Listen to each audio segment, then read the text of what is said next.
Bismillahirrahmanirrahim. Assalamualaikum warahmatullahi wabarakatuh. Saya Fadila Putri Anggraini, kelas Ekonomi Syariah B dengan NIM 2021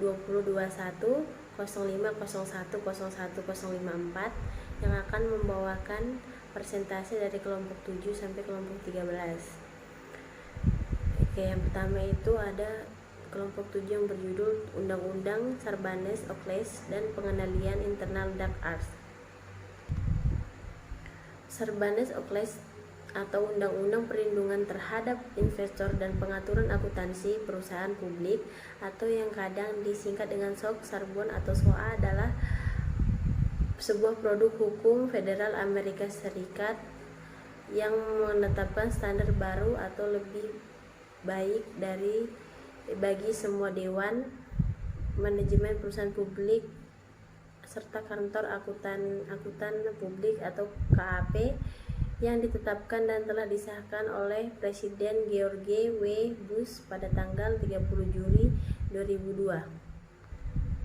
Tujuan Sarbanes-Oxley berdasarkan paparan di dalam website www.sokonline.com dikatakan bahwa maksud dari Sarbanes-Oxley ACT adalah untuk melindungi investor dengan meningkatkan akurasi dan keandalan pengungkapan perusahaan dibuat berdasarkan undang-undang sekuritas dan untuk tujuan lain.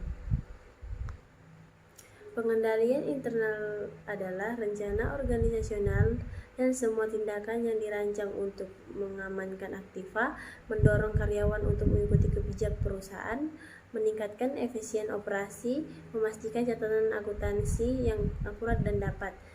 Jenis-jenis pengendalian internal. Jenis-jenis pengendalian internal berdasarkan lingkupnya.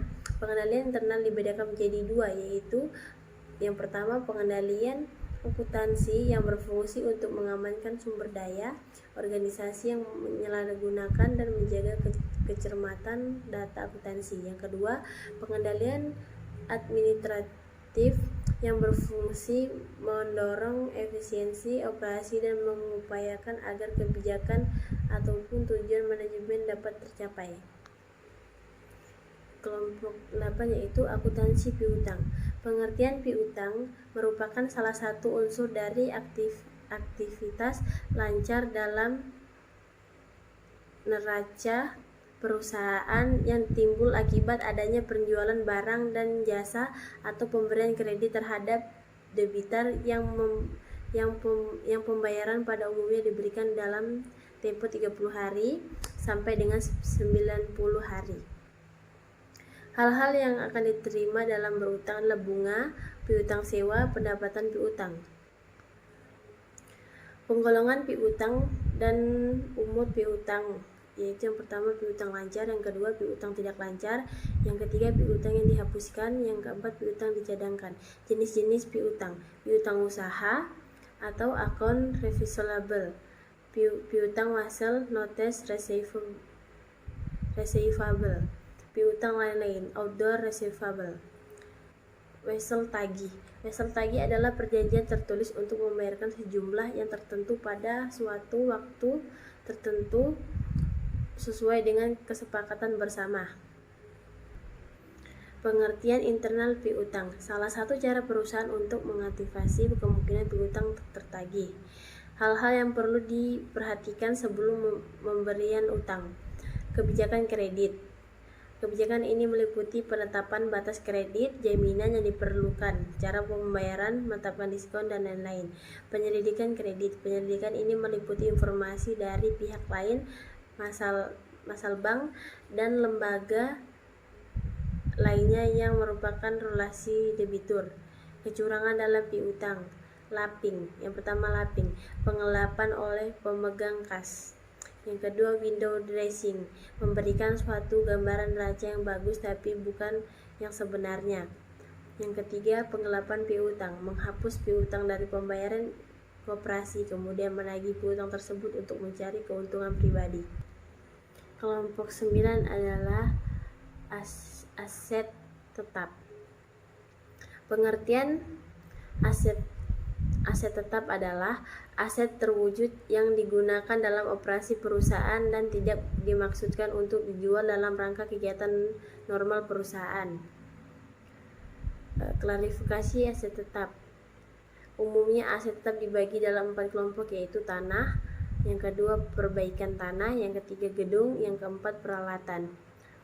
Penentuan harga perolehan aset tetap. Dari beragam aset terwujud untuk tujuan akuntansi dilakukan pengelompokan sebagai berikut. Yang pertama, aset tetap yang umurnya tak terbatas. Yang kedua, aset tetap yang umurnya terbatas. Yang ketiga, aset tetap yang umurnya terbatas dan apabila sudah habis masa penggunaannya tidak dapat diganti. Pengeluaran modal pendapatan. Kapital yang pertama, capital expenditure atau pengeluaran modal merupakan pengeluaran untuk memperoleh suatu manfaat yang dirasakan lebih dari satu periode akuntansi yang akan dicatat dalam rekening aset. Yang kedua, revenue expenditure. Pengeluaran pendapatan merupakan pengeluaran untuk memperoleh suatu manfaat yang hanya dirasakan dalam periode akuntansi yang bersangkutan dan dicatat dalam rekening biaya. Konsep aset tetap. Menurut pernyataan standar akuntansi keuangan atau PSAK nomor 16, aset tetap adalah aset terwujud atau tangible fixed asset yang memenuhi kriteria sebagai berikut. Masa manfaatnya lebih dari 1 tahun, digunakan dalam kegiatan perusahaan, dimiliki tidak untuk dijual kembali dalam kegiatan normal perusahaan, serta nilainya cukup besar.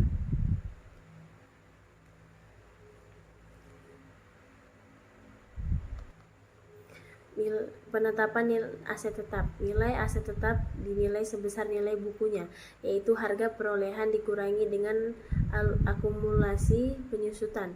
Tapi bila manfaat ekonomi dari suatu aset tetap tidak lagi sebesar nilai bukunya, maka aset tersebut harus dinyatakan sebesar jumlah yang pendapatan dengan nilai manfaat ekonomi yang tersisa. Melaporkan aset tetap. Aset tetap dilaporkan dalam neraca. Aset tetap harus dirinci menurut jenisnya, seperti misal tanah, gedung, mesin-mesin, peralatan kendaraan, dan lain-lain. Kelompok 10 yaitu aset tidak terwujud. Aset tidak terwujud adalah aset-aset yang umumnya lebih dari satu periode akuntansi dan tidak memiliki wujud fisik. Aset tidak terwujud mencerminkan hak-hak istimewa atau posisi yang menguntungkan perusahaan dalam penghasilan pendapatan. Sedangkan menurut Flumholtz Purba, aset tetap tidak terwujud salah satunya wujudnya berupa human resource cost, yang berarti akuntansi untuk manusia sebagai suatu organisasi. Pengelompokan aset tidak terwujud. Aset tidak terwujud dapat dikelompokkan kepada yang pertama, yang adanya umurnya dibatasi oleh undang-undang, peraturan, perjanjian, atau oleh sifat aset itu sendiri, misalnya hak paten, hak cipta, dan lain sebagainya. Yang kedua, yang tidak terbatas umurnya, misalnya goodwill, merek dagang, dan lain sebagainya. Yang ketiga, kelebihan nilai ekspektasi dalam saham untuk perusahaan induk pada perusahaan anak di atas nilai kepentingan dan kekayaan perusahaan anak. Penilaian aset tetap. Aset tidak terwujud. Penilaian aset tetap tidak berwujud. Aset tidak terwujud dicatat sebesar harga perolehannya. Harga perolehan aset tidak terwujud dipengaruhi bagaimana cara mendapatkannya. Harga perolehan aset tidak terwujud meliputi semua biaya yang terjadi dalam rangka perolehan aset tersebut. Faktor-faktor yang mempengaruhi umur aset tidak terwujud. Faktor-faktor yang mempertimbangkan dalam menentukan masa manfaat suatu aset tidak terwujud antara lain undang-undang, peraturan, dan kontrak atau ketentuan yang diatur dalam kontrak. Yang kedua, ketentuan dan syarat untuk mempengaruhi dan memperpanjang penggunaan yang diatur oleh kontrak. Jenis-jenis aset terwujud. Yang pertama, hak paten, yang kedua hak cipta, yang ketiga franchise atau hak monopoli. Hak merek dagang, goodwill, biaya pendirian perusahaan, biaya penelitian dan pengembangan. Kelompok 11 yaitu akuntansi liabilitas. Liabilitas adalah kewajiban yang harus dibayarkan perusahaan dari pihak lain untuk mendapatkan nilai ekonomi, salah satunya dalam proses organisasi bisnis. Dalam akuntansi, liabilitas berbanding berbalik dengan aset. Hal ini karena liabilitas adalah kewajiban kepada pihak lain, sedangkan aset adalah sumber daya yang dimiliki untuk menjalankan operasional. Jenis-jenis liabilitas. Berikut jenis-jenis liabilitas yang disadari dalam jangka waktu pembayaran dan sifat urgensinya. Yang pertama, kewajiban lancar, jangka pendek. Yang kedua, kewajiban tidak lancar. Yang ketiga, kewajiban kontingensi. Pengakuan, pengukuran, dan penelitian. 1. Pengakuan. Pengakuan lebih berkaitan dengan pedoman umum untuk memenuhi karakteristik kualitatif informasi. Yang kedua, pengukuran. Berikut ini adalah hal-hal yang perlu diperhatikan dalam pengukuran. 1. Kewajiban dalam pembelian kredit. Yang kedua, diskon dan premium utang obligasi. Yang ketiga, diskon obligasi dilaporkan sebagai pengurang nilai nominal dalam obligasi di neraca. Yang ketiga, penilaian, mengacu pada penuntutan nilai keharusan sekarang pada setiap antara terjadinya kewajiban sampai dilunasinya kewajiban. Makin mendekati saat jatuh tempo, nilai kewajiban akan makin mendekati nilai nominal kewajiban. Dengan kata lain, penilaian adalah penentuan nilai sekarang kewajiban. Penilaian kewajiban pada saat tertentu adalah penentuan jumlah rupiah yang harus dikorbankan seandainya pada saat tersebut kewajiban harus dilunasi. Kelompok 12 yaitu akuntansi penggajian. Pengertian gaji adalah pembayaran atas jasa-jasa yang dilakukan oleh karyawan didasarkan pada sejumlah pekerjaan yang telah diselesaikan, misalnya jumlah unit produksi. Pengertian sistem akuntansi penggajian. Sistem akuntansi penggajian dan pengupahan adalah sistem yang dirancang untuk menangani transaksi perhitungan gaji dan akuntansi penggajian yang merupakan pengajian dan pengupahan adalah sistem yang digunakan oleh perusahaan untuk memberikan upah dan gaji kepada para karyawan dan jasa-jasa mereka berikan. Tujuan pemberian gaji. Yang pertama, memperoleh personalia yang qualified. Yang kedua, mempertahankan para karyawan yang ada sekarang agar tetap kompetitif dengan perusahaan-perusahaan lain, menjamin keandalan. Yang keempat, menghargai perilaku yang diinginkan. Yang kelima, mengendalikan biaya-biaya. Kelompok 13 adalah akuntansi untuk persekutuan. Yang pertama, bentuk organisasi persekutuan. Yang pertama, karakteristik persekutuan. Yang kedua, bentuk-bentuk organisasi dengan karakteristik persekutuan. Dasar akuntansi persekutuan adalah pendirian sebuah persekutuan. Yang kedua, pembagian laba bersih atau laba rugi bersih. Likuiditas persekutuan.